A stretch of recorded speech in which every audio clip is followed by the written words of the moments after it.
This is the moment of truth for this butter cookie dough because I mixed it yesterday and rolled it out. It's been sitting in the cooler overnight, firming up and hydrating. And now I'm flipping it out of its original silpat and parchment between two pieces of parchment. And you can reuse parchment as long as it's clean. Some I'll cut and bake, and the rest will go in the freezer for long-term storage. Notice how intentional my cuts are. I'm really proud of the fact that I get very little scrap left over, and the scrap can be re-rolled and reused, maybe not for a paying customer or if you want to impress somebody, but if you just want a basic cookie, it's not going to hurt anyone.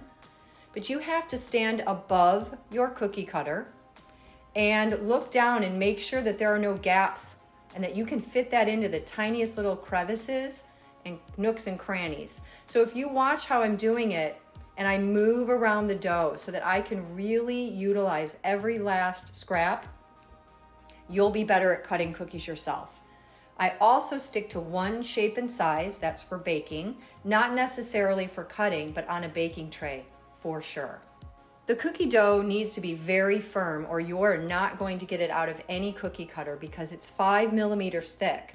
And I actually recommend 8 millimeters to 10 millimeters thick. So you're going to get cookie dough that sticks as it softens up as you work with it. Those are my favorite cookie cutters ever. They remind me of old school postcards, and I had them custom designed years ago. And these cookies are going to go into the freezer cut. This is what you call a production schedule. I can pull those out in the future and use them, and I don't have to go back to mixing and rolling.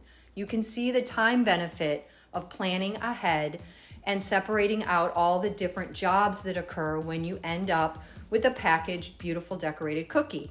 Professional kitchens do not typically start a dough in the morning and do all of the steps in one day. It has to be broken up. And there go the cookies I cut out and the dough into the freezer, labeled with the date. And these are my cookies that are going in the oven. Of course, the small guys came out first. They cooked faster, and I am using a silpat for insulation. I don't want barely any color on these cookies. It's going to just start to creep around the top edges, and then I'm going to pull it and get it off the hot tray so it can cool. Next, I decorate.